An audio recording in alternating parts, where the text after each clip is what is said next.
this term. We're going to look at the mark scheme first.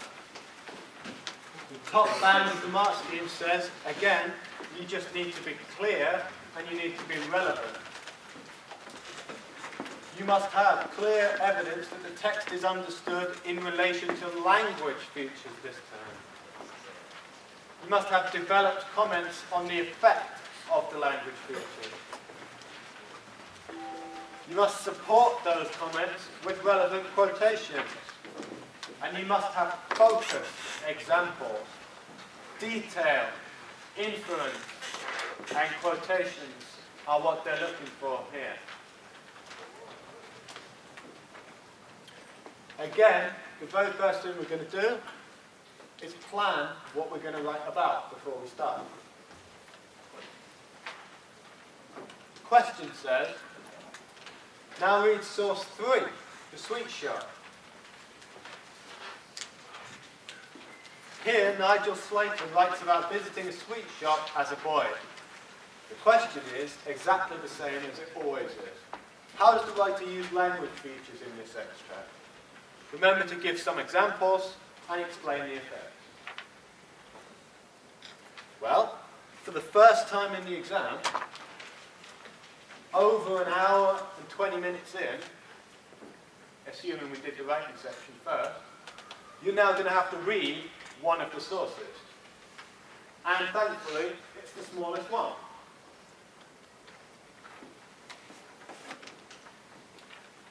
And it says, follow along. When you read sources, however, you should never just read it. You should read it with your pen in hand, so that you, as you read it, when you spot something, you point it out to yourself, so you don't have to read it again. It is a waste of time to read the whole source and then go back and read the whole source again, and this time pick out what you can see, when you could have done it the first time. Again, we're going to pick out everything we can see, not necessarily going to actually talk about all the things that we see.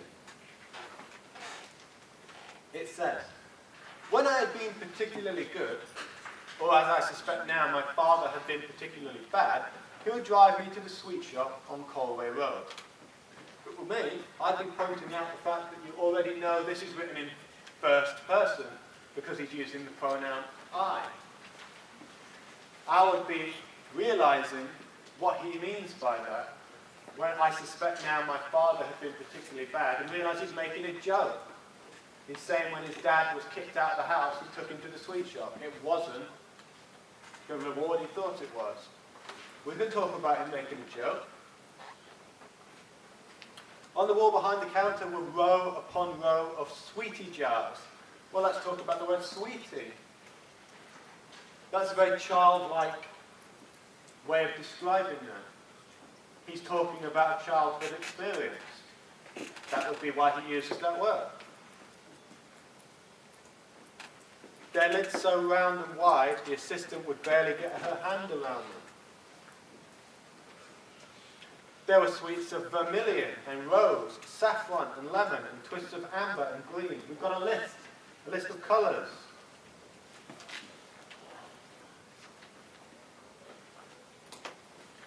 Pear-shapes, lozenges, and elegant little comfits, wine gums with port and brandy embossed on them, and black and white humbugs as shiny as a marble floor. Another list and a simile.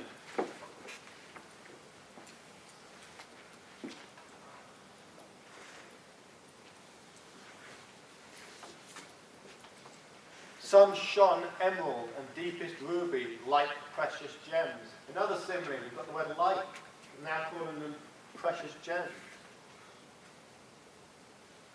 Others pale and delicate in old lady shades of violet and lavender. Old lady shades, that's an interesting way of describing something. We could talk about that. Fairy drops and barley sugars, chocolate toffees and midget gems, fruit jellies, glacier fruits and sugared almonds. Another list. You could talk about how he lists many different sweets throughout the extract, all imprisoned in glass jars. Well, there's some personification for you. Imprisoned, implying they are locked away in prison somehow. So large it took 2 hands to upend their contents into the wainscot. Dazzled and confused. There's 2 interesting words for you to pick out. I would ask for the little chocolate buttons covered in gritty, multicoloured sugar dots called rainbow drops. We could talk about that word gritty. Most people wouldn't want their sweets to taste gritty, but he's using that as a good word. Or perhaps some Parkinson's fruit thins. Now maybe you don't know what they are. I don't know what they are, but I know there's a capital letter there. He's using a proper noun. That must imply that that's the actual name of those, and he expects us to recognize the fact that that's an actual name, even if we don't. Which are rather like glacier fruits, but with sharper, more distinct flavours. Nowhere have I encountered such a nationwide interest in sweets as in Britain. Nowhere have I encountered the newsagents. Look at that, it's done it really obviously for you. That repetition of nowhere have I encountered. In this one, it's really obvious, because it's right underneath each other. Have I encountered newsagents where you have to lean over a counter full of chocolate bars to pay for your daily paper? Our soft spot. We got some sibilants there, alliteration of S's. Soft spot. For the sweet. May well be due to the sense of calm that ensues as the sugar dissolves in our mouths. Let an old-fashioned sweetie dissolve on your tongue, and it is as good as turning the pages of a photograph album. Another simile, and more repetition, because he's using the word sweetie again. Now you might have picked up all of that on your own. You might have picked up some of that on your own. You might even have spotted some of the things I didn't talk about just then. The fact is, when you're writing in this exam, you only talk about the stuff you've spotted if you have something to say about it. Just seeing that there is a simile is irrelevant. They don't want to know that you can see one. They want to know that you can see one and know why it's there. They don't want to know that you can see various features. They want to know that you know why they have put them in. And that means we need to know the purpose of the text again. Now, it doesn't give us much information about the purpose of this text, but we can tell by the language that he's trying to entertain us in some way. And he's trying to inform us about something that happened. So all the language is going to be trying to inform us and entertain us. Let's pick something out then. We're going to start off at the top and talk about the joke. Notice again, I'm not thinking of some clever way of starting. I just start with source 3 does this. That's all you need. Source 3 begins with the use of humour. Your first sentence is just, what feature have you spotted? I spotted some humour. I spotted a joke. Then you use your quotation to tell me what you've seen. When I suspect I've been particularly good, or as I suspect now, my father has been particularly bad. Then you tell them, why have they done that? To create a positive feeling to the text. So we've got what we've seen, we've proved it with a quotation, we've said why we think it might be there.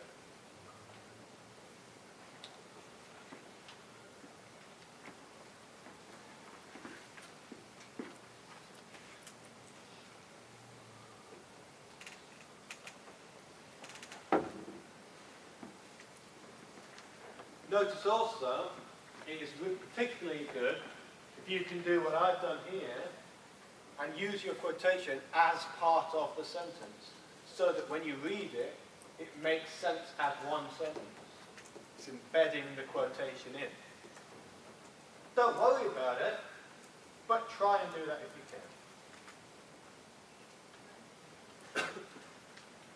Once you've done that, the next step, and again, this is realizing the patterns and just repeating it. You've said what you've seen.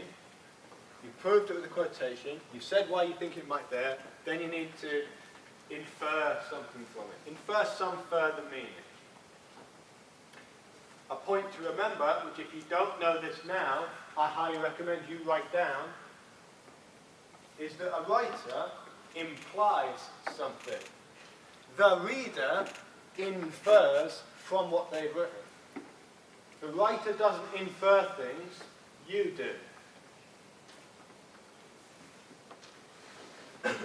So if you're writing the writer implies, that would make sense. Or I can infer, that would make sense. I've said here that the implication is that whilst it's a positive memory for the writer, it was actually due to his father needing to leave the house after getting into trouble.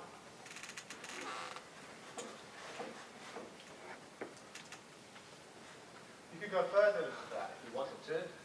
You could talk about maybe that's not even true. Maybe he's just mentioning that to be funny. What does it add to the story? Nothing. You're just trying to start us off with that positive atmosphere.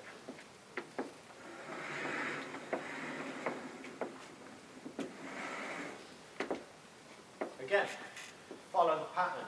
The next thing you do is you look at your quotation and you're going to pick out one or two words to talk about. I'm talking about the use of the word particularly.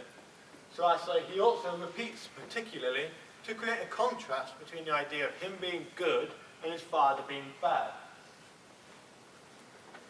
Because he says they're particularly good and particularly bad.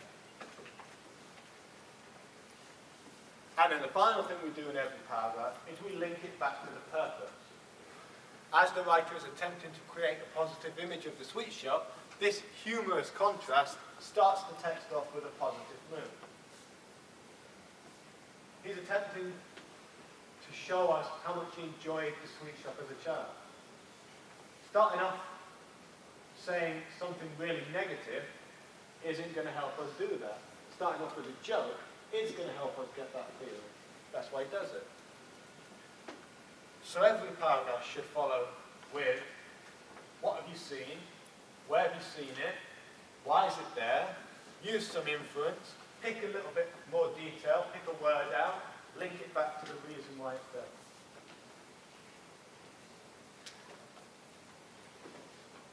Shouldn't have to, at this point in Year 11, also point out, look at that. Look where my quotation finishes. Look how much there still is left of the paragraph. What you've seen and your quotation should be a very, very small part of your paragraph. If your quotation is huge, it's too long. If your analysis isn't 2, 3, 4 times as long, it's not in detail enough.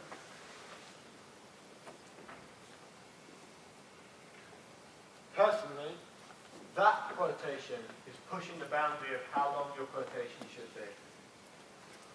And in the following paragraphs, you'll see it get smaller.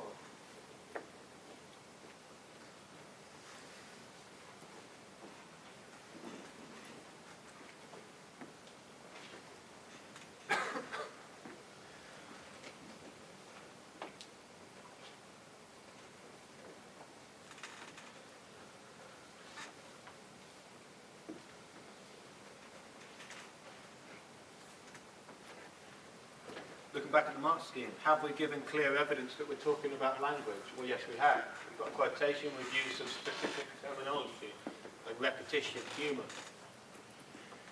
Developed comment, well, you can't say that that's not developed. That's detail. Have you supported it with relevant quotations? Yes, we have. Have we got a focused example? Yes. Humour. Got that focus, and then we focused even more on one word. Can't argue that we're not hitting all the bullet points there. Next paragraph. Now, here's something people need to pay attention to. We spotted lots of similes in there, but you can't write about all of them. Just write about one, because they're all there for the same reason. It doesn't matter which one, whichever one you think you've got the most to say about.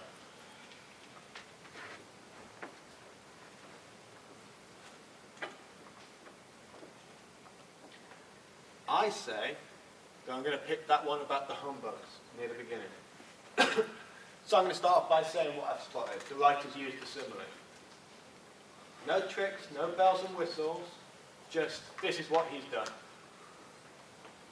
The writer's used the simile, quotation, black and white humbugs as shiny as a marble floor, to suggest that the sweets look fantastic.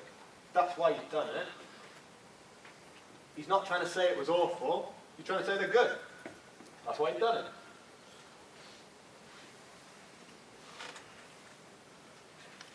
So it's exactly the same pattern as before.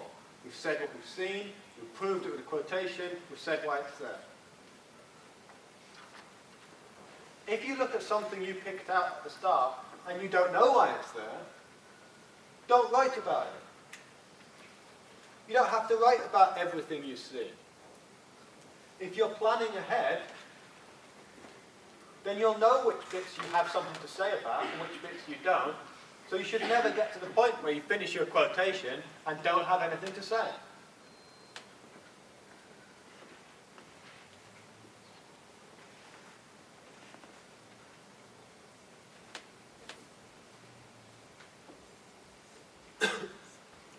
So we remember the pattern. Now if you're like me, and you're not sure that your memory is good enough to remember this pattern, particularly when you're under all that stress in the real exam, write it down as soon as you get there. Put it on the page, it doesn't matter. Break it down into letters to help you remember. Whatever works.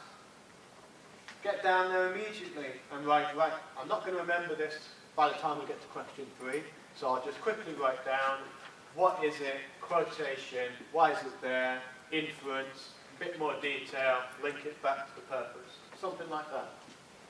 That's fine. No examiner in the world is going to look at you doing that and not know exactly why you've done it. Nobody's going to lose marks for doing that. You don't lose marks for writing a plan on your exam sheet. If anything, you might gain something. It shows that you know what you're doing. It's not wasted time to plan. It's wasted time to go without a plan. So this one also follows the same pattern. We've got what we've seen, we've got quotation, we've got why it's there, then we use the word imply or infer. He is implying that these humbugs looked good. That's the implication. As shiny as a marble floor, he's suggesting is a positive thing. And then we're going to look at a particular word. Notice here, I have not said the word shiny. I have learned what the different word types are, and I'm using the specific vocabulary. If possible, use the correct vocabulary. Look how much more impressive it looks to say the adjective shiny instead of the word shiny. Don't freak out about it. Go with word if that's all you can think of. But attempt to learn these. The adjective shiny is a positive way of describing something, as shiny objects tend to be precious, such as gold. He also compares them to marble floor, and marble is an expensive material, so perhaps he's implying that the humbugs are precious as well. Link it back to purpose. This creates the image of a sweet that's better than normal, which is the effect the writers attempted to create, that the sweets are not just sweets, they're more than sweets.